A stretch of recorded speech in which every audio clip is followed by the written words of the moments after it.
Okay, people, this is TJFA. I'm off for the day. I'm now on my global movement. What we are watching, people, we are watching a coup taking place in the United States of America. A coup is being perpetrated. The news media keep saying, should President Trump step up and do something? For him to step up and do something, he'll have to admit it's a coup. They were saying, why did the Capitol Police not be on place and go in the White House? For them to go in the White House, not the White House, to go in the halls of Congress, for them to enter the halls of Congress, for them to, those hollow steps, for them to go in there with force, they'll be admitting that we are indeed in the midst of a physical, militaristic coup taking place in the United States of America. Now, we have been here before, but this has been in the forming of the nation. America fought for a certain degree of freedoms. And right now, once again, these freedoms are being challenged right now again. I'm showing you my two screens for you to witness what I'm seeing right now.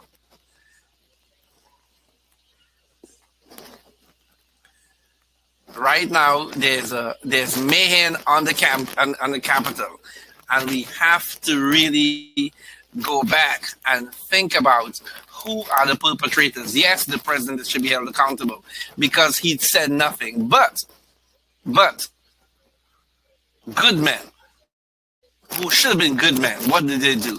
They emboldened him, they joined him, and then they saw an opportunity. Ted Cruz, perpetrator of a coup d'etat, saw an opportunity in this midst to rise up as the head of the party. But what he has done, he has perpetrated as a member, as a co-conspirator of a coup, of an overthrow of a government.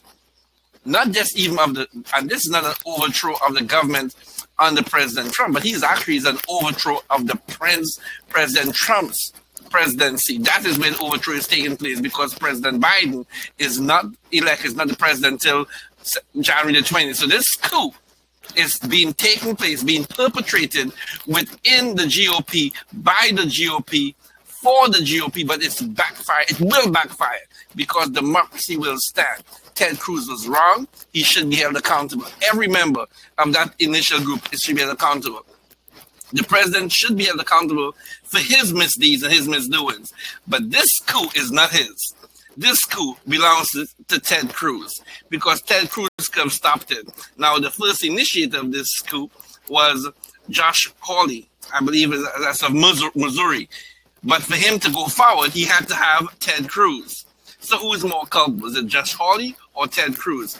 Each of them is trying to hang their shingle now to say we want to be the new leader of a potentially despotic, anarchy, aristocratic country, one that can block the rule of law, one that can continue this barbarian movement of blocking people from votes. What we saw happen in America, now I didn't know this is what all that we saw in the past year was going to come to this, but this does make sense right now. COVID-19, Black Lives Matter, George Floyd, the indiscriminate killing and murder of black men. And then you have a president who glibly says, Proud Boys stand by. And then good men saw, who is not really good men, saw the opportunity. And what did they do? They attempt to use this moment for their moment, thinking this is going to propel them to the next level. But what they've done instead, they have sheep who do not understand. I mean, those persons who belong to the cloth, they'll know sheep are easily led astray. And these people who are perpetrating this are people who are being led. One, they believe they're being led by the president. But secondly, they have been motivated and empowered by the actions of the perpetrators. Ted Cruz, perpetrator of a coup d'etat. Because I call his name Cruz, perpetrator of a coup d'etat. John Kennedy, Louisiana, perpetrator of a coup.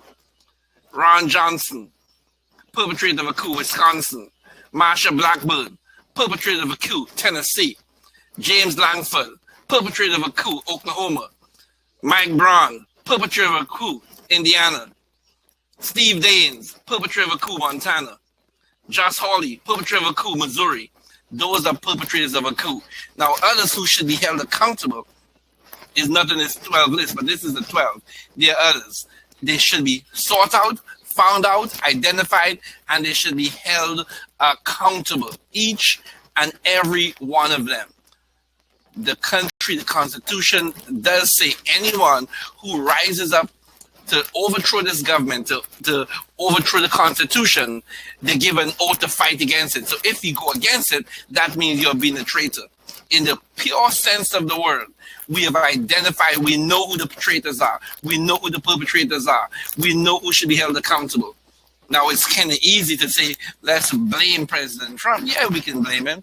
Yes, he has a bully pulpit, but he is not the one who allowed everything to fall into place. He will be held accountable for his own crimes. But this crime that took place today, this movement has been perpetrated by the 12, the traitors 12. Now, I would trust that the democracy will get through this. This might take the whole rest of the day, because when night falls, these persons have not disbanded. There will be mayhem on the street. Like it or not, it would have been, if this was Black Lives Matter, this was taking place even in the daytime, they would have been crushed by now. They would be being dragged off the floors. They'll be dragged off the staircases. And we'll be saying, oh, how sad. But you know something? Most of us, even members of the Black and brown community, would have said, you know something, that was too far. Because you have certain groups of persons who still believe in the rule of law, who have been exploited, who have been taken advantage of, but consistently, persistently, they have still tried to operate within the parameters, between the lines of democracy, within the lines of how to operational lines, within the lines of process, within the lines of policy, within the lines of procedure. So often, though, those lines have been moved. They've been moved in narrower to really take away the space so we can breathe. And then when we can't breathe, we fight out to get a breath of air. And that breath of air took place with the Black Lives Matter march. And what happened with Black Lives Matter marching across the world? Because the world got to see for themselves. They saw it, and not even they. Black and white, Indian, Chinese, everyone saw it and couldn't buy into it. Some of these people here in this, even some of them knew what they were seeing was wrong. But now, because they're sheep and a leader has promoted to them, I have been treated unfairly. So don't believe what you see. Don't believe your own eyes. Don't believe that we lost, but let's say we won. This is a silly narrative. If it's some of you who play football, if you remember that football game between the Seattle Seahawks and the New England Patriots, last the game, there was a play of the game to, remember, Marshall Lynch. They could have run in that for a touchdown. They had 4 tries to do it. But instead, the coach called the play, and the play was a throw, and the throw was intercepted. Seattle Seahawks should have won the game, but they lost the game. They lost the game. But did everyone shout and say, we didn't lose? No, you lost the game. It's obvious. The signs show that you lost the game. Look at this. Look at this madness. The man is hanging off the horse. Look, senators are running. Maybe some of the same members who are looking to perpetrate the coup. Look, guns are drawn. Look at this. These are men with drawn guns. Those most likely may be security. There is the white. They are in the white. This is America. It is trees of here saying this is somebody, many people, not somebody, should be held accountable. This cannot be accepted as business as usual. Those who allowed, those who instigated, those who put this disdain upon the American capital, they should be held accountable. Now, this, I mean, again, it is besides, I'm hearing the guys saying it's not a peaceful transfer, but this has been promoted, perpetrated by perpetrators who clearly their actions Their actions is equating a coup. A coup has been perpetrated. A coup is in place. Look at this. Look at this man running. He has a gun, but he would not trade. Praise God, those people were coming in there. They're not black people and a white guy with a gun. White guy with a gun, he will be emptying the clip inside that, because that's what we've seen. This will be horrible to see, but I'm telling you, if they don't get this under control before the fall of night, you will see madness on the Capitol. So I pray and hope that they can see the value and the virtue of bringing this under control in the daytime. And if the Washington has set a curfew for 6, they should set a curfew for immediately. Clear the streets now, because this will rise and become worse and worse.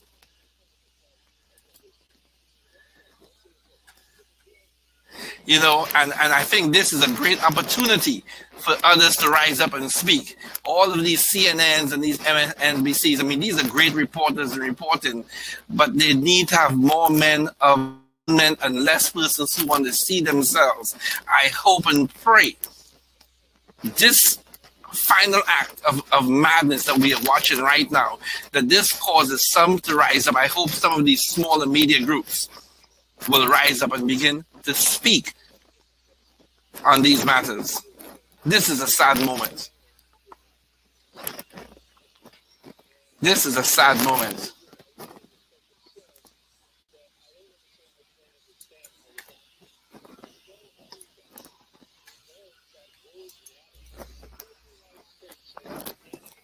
So, people, we have seen what happens when you persistently promote this type of madness. I'm gonna try to get a bigger screen.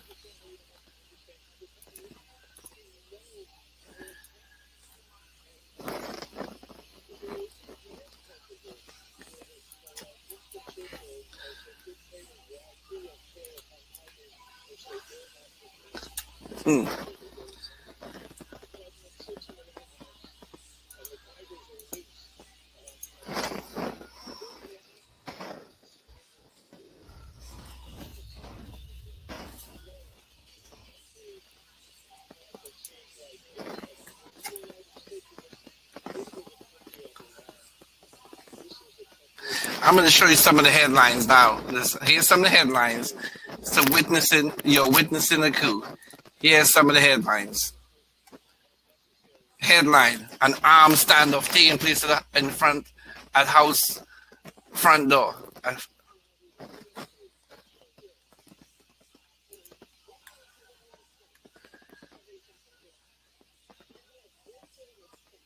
Men with guns drawn in the White House. This is what you call a coup. Men running. At least Mayor calls a... There it is.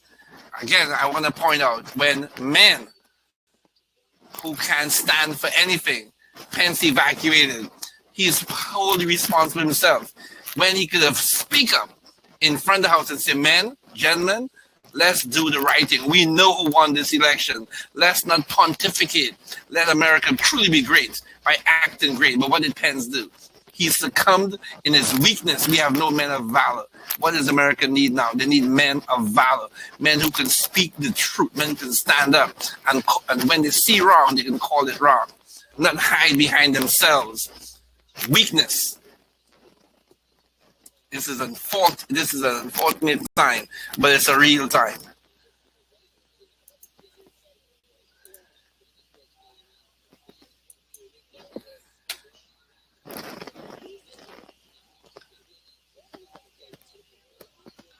Here. The president, I was told, had a speech this morning and told the crowd, so President Trump told him they have to show strength. But again, you can show strength, but strength that's wrong is still weakness. Strength that's not backed up by truth is weakness. So now I heard this piece of news. He should be held accountable. From POTUS and the 12 senators and his minions, his trumpets, they should be held accountable.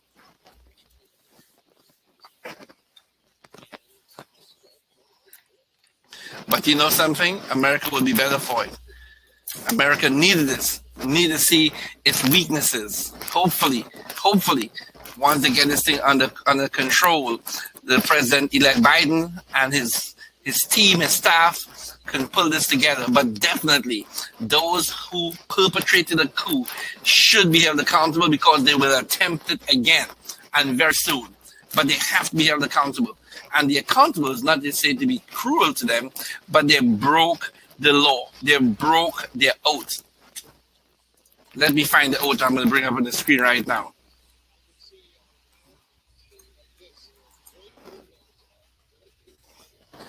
I want to see if I find the oath of office. Okay. Here's the oath of office. Let me put it on the screen. Let's make it big so we can read it. Unless you tell me if this has been broken. Here's the oath of office.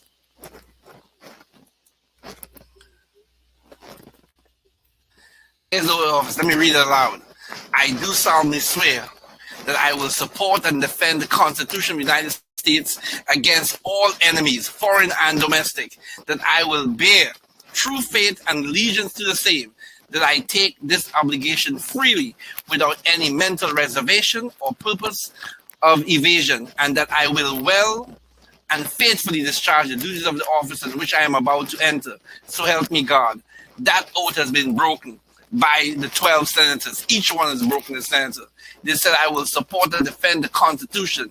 The Constitution allows a free and fair election, which took place. President Senator Ted Cruz, perpetrator number one. What did he do? He didn't hold the oath. Ted Cruz, perpetrator. He has broken his solemn oath. And what is the consequence of breaking the oath? It must be a consequence. There's the next oath. The Constitution contains an oath of office only for the President, for the officials, including members of Congress. That document specifies only that they shall be bound by oath or affirmation to support this Constitution. In 1789, the first Congress reworked this requirement into a simple 14-word oath. I do solemnly swear or affirm that I will support the Constitution of the United States. For 3/4 of a century, let's see what is the consequence of breaking this oath. There's the oath, taking the oath. Okay, let's find what is the consequence of breaking the oath of the oath. Hey, this is a good computer. Let's see if I can access my computer. Okay, computer, I need an answer to the question. What is the consequence of breaking the oath of office? Okay, here's the penalty for breaking the oath of office. Let's take a quick look. Now, let's just make it big so you can see it. Consequence of breaking the oath of office. I'll read this aloud.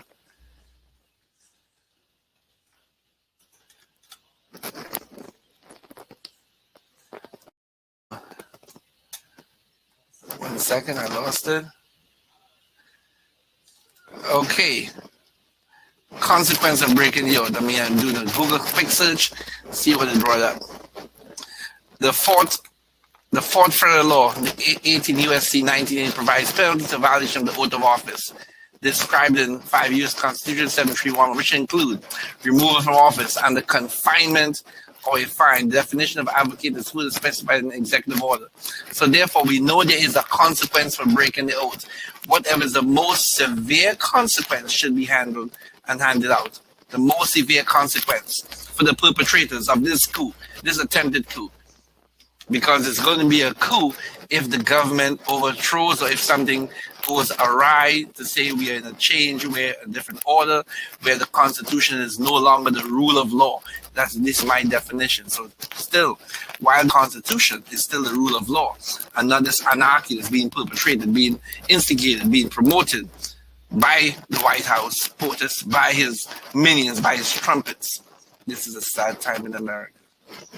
Sad time in America. Let's take a look and see what's happening out there.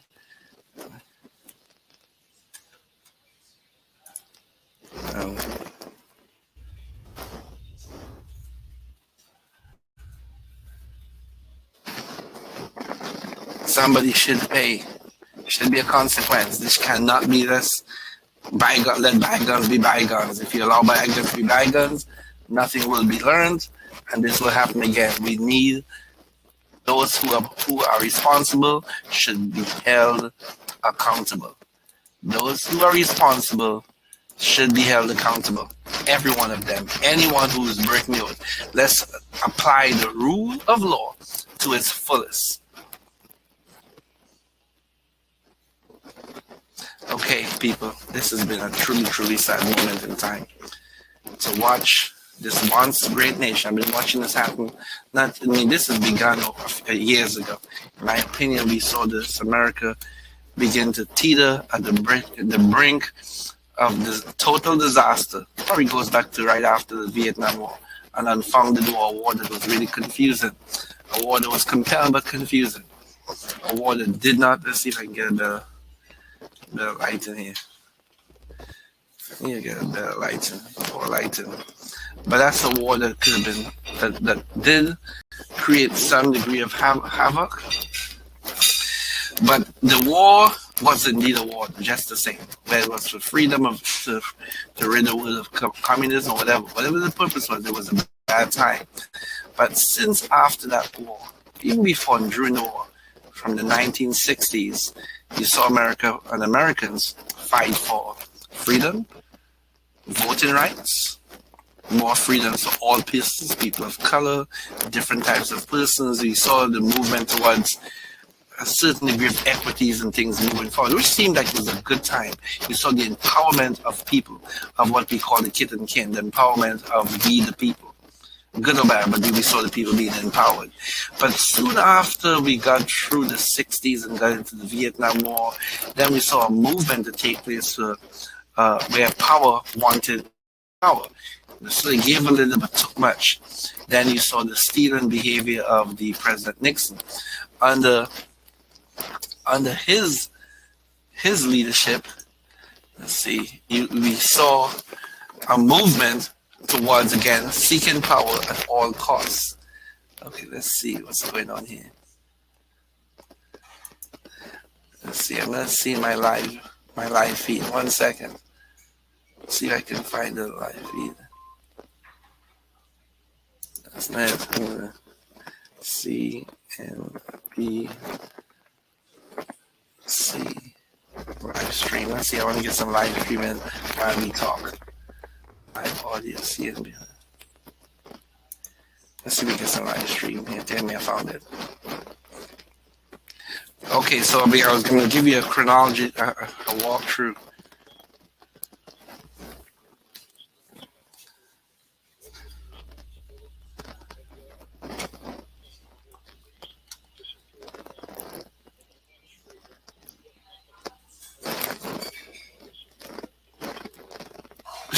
I hear a man saying to this event, this is a coup.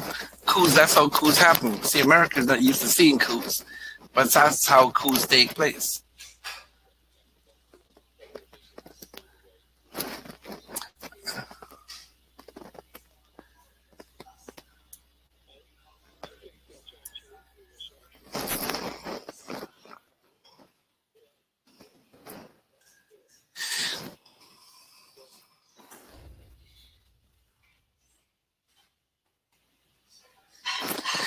People are telling me to take a break again. I'm going to be back again. I'm going to switch my station to Always On.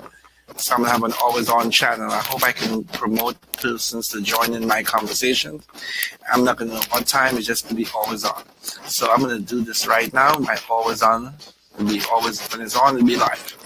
If you join in, if you connect with me via my Factor Alliance, whenever I go live, I'm going to set it up so it goes to my Twitter account, and if I have followers, it'll tell you I'm live. But good people, a change has to come.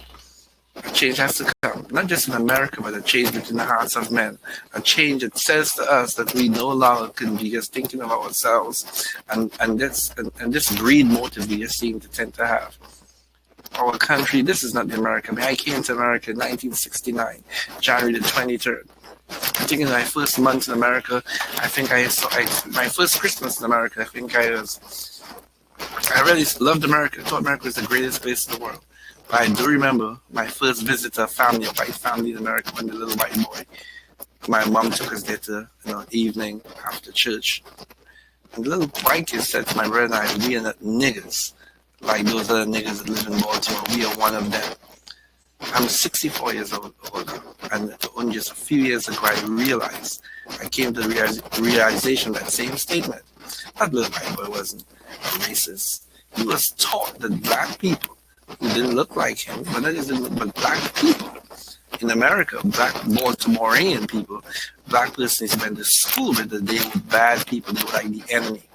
But my brother and I, we spoke with an accent. My mom, we all had the accent. So therefore, our color wasn't seen, at least at that time.